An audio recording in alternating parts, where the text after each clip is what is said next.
సొంత కార్యాల కోసం కాకుండా ఎదుటివారి కార్యాలు కూడా జరిగించడానికి నువ్వేం చేయాలి? ప్రయత్నం చేయాలి. ఐదో వచనం, క్రీస్తు యేసుకు కలిగిన ఈ మనసు మీరు కలిగి ఉండుడి. క్రీస్తు యేసుకు కలిగిన మనసు ఈ మనసు మీరు కలిగి. ఇంతకు చెప్పి ఉన్నాను కదా, ఆయన మన కోసం ఆలోచన చేశాడు. నువ్వు పాపంలో పుట్టే, పాపంలో పెరిగి, పాపంలో చచ్చిపోతున్న వ్యక్తి కోసం పవిత్రమైన జీవితాన్ని ఇవ్వడానికి కోసం యేసుక్రీస్తు ప్రభువారు మన కోసం శ్రమపడి చనిపోయింది. అటు రీతిగా నీ సహోదరుల నిమిత్తము నువ్వు ప్రాణం పెట్టే బద్ధుడివై ఉండాలి. ఆపద కాలంలో వాళ్ళకు సహాయం చేసే వ్యక్తులుగా నువ్వు ఉండాలని యేసుక్రీస్తు ప్రభువారు ఇష్టపడుతుంది. క్రీస్తు యేసు కలిగిన మనస్సు మీరు కలిగి ఉండండి. ఆయన ఏం చేశాడు? ఆయన మనసు ఏంటి? ఆయన యొక్క మనసు ఏంటి? నువ్వు చచ్చిపోతున్నావు, నువ్వు నష్టపోతున్నావు, నువ్వు నలిగిపోతున్నావు, నీ విరిగిపోతున్నావు, నువ్వు అవమానించబడుతున్నావు, నువ్వు వేదన చెందుతున్నావు, నువ్వు దుఃఖపడుతున్నావు, మరణాంతకరమైన స్థితిలో ఉన్నావు, నువ్వు చచ్చిపోతే నరకానికి వెళ్ళిపోతున్నావు. కానీ చచ్చిపోతున్న నరకానికి వెళ్ళిపోతున్న ఈ వ్యక్తిని తన పవిత్రమైన జీవితాన్ని నీ కోసం త్యాగం చేశాడు. ఆయన పవిత్రమైన జీవితాన్ని నీ కోసం త్యాగం చేసి చచ్చిపోతాను నిన్ను బ్రతికించడానికి యేసుక్రీస్తు ప్రభువారు ఆయన శ్రమపడి చనిపోయాను. నీ ఆపద కాలంలో ఆయన నీకు సహాయం చేస్తున్నా, నువ్వు దుఃఖదినాన్ని ఆయన సమాప్తం చేస్తున్నావు, నీ వ్యాధుల్లో, బాధల్లో, దుఃఖంలో ఉన్నప్పుడు ఆయన నీకు సహాయం చేస్తున్నాను. భయంకరమైన వ్యాధులతో బాధపడుతున్నప్పుడు ఆయన వచ్చి స్వస్థపరుస్తూ ఉన్నాడు.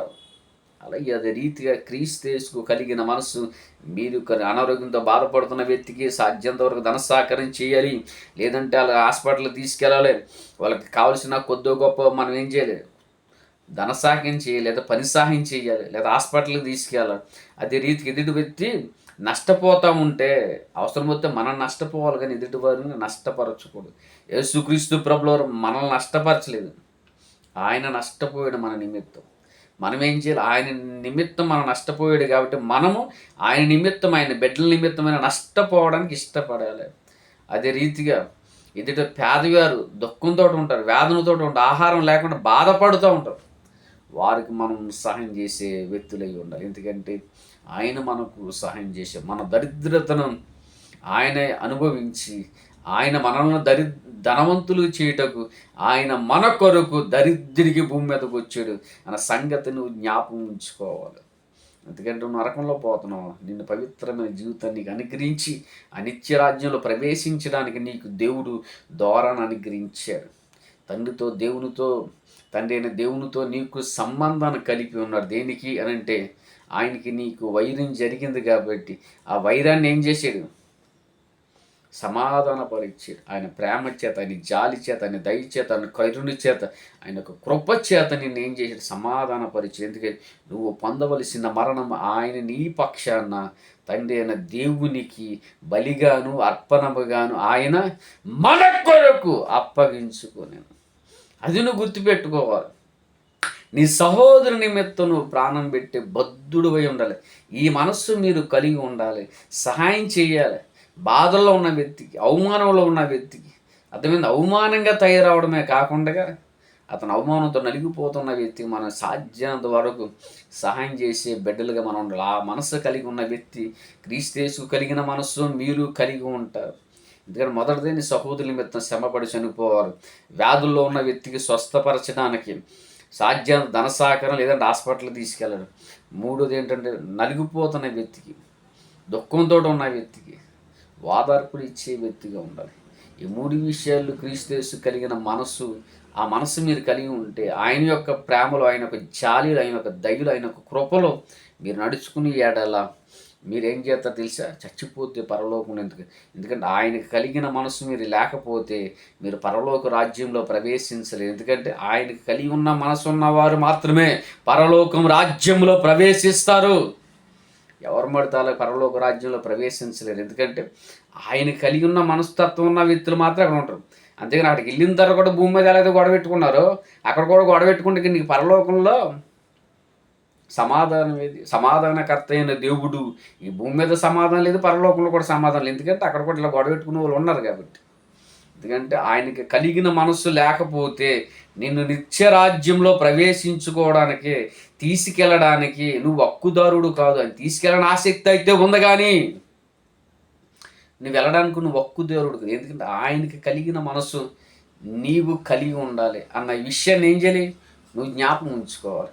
అంతేగాని నా నా పని అయిపోయింది, నా అవసరం తీరిపోయింది, ఎవరెలా పోతే నాకేంటి, నేను తిన్నా, నేను ఉన్నాను, నేను సంపాదించుకున్నాను, ఆరోగ్యంగా ఉన్నాను, నాకు ఏ బాధ లేదు, నాకు ఏ సమస్యలు లేవు నా అనుకుంటా ఉన్నావు అనుకో, నా ప్రాణమా తినుము తాగుము సుఖించమంట. నా ప్రాణంతో చెప్పుకుంటాను, నా ప్రాణమా తినుము తాగుము సుఖించుకుని. అందరూ ఎక్కడికి వెళ్ళారు? నరకానికి పోతారు. అది గుర్తుపెట్టుకున్నా. ప్రాణమా తినుము తాగుము సుఖించు అని నువ్వు ధ్యానంతో నువ్వు ప్రాణంతో నువ్వు చెప్పుకుంటున్నావు. అప్పుడు ఆయన అంటాడా, ఈ రాత్రి నీ ప్రాణాన్ని అడుగుతానంట. అప్పుడు ఏం చేస్తావు? నీ ప్రాణంతో నువ్వు తిన్నావో తాగో సుఖించమన్నట్టు కాదు, ఎదుటి వాని ప్రాణముతో నీ ప్రాణం మాట్లాడాలి. ఏమని? నా ప్రాణమా, ఆ ప్రాణం నీదే, నా ప్రాణమా తినుము తాగుము సుఖించమని ఎదుటి వాని యొక్క ప్రాణముతో నీ ప్రాణం మాట్లాడాలి. నా ప్రాణమా తినుము, తిన్నావా లేదా, సుఖించుము, బాధల్లో ఉన్నావా, వ్యాధుల్లో ఉన్నావా, దుఃఖంలో ఉన్నావా, అవమానంలో నలిగిపోతున్నావా, నువ్వు సుఖపడు. దేవుని యొక్క ప్రేమలో, దేవుని యొక్క జాలిలో, దేవుని యొక్క కరుణలో, దేవుని యొక్క కృపల్లో నువ్వేం చేసి సుఖపడాలి. సుఖపడడానికి నీ ప్రయత్నం నువ్వు చేయాలి. చదువు, తినుము తాగుము సుఖించు.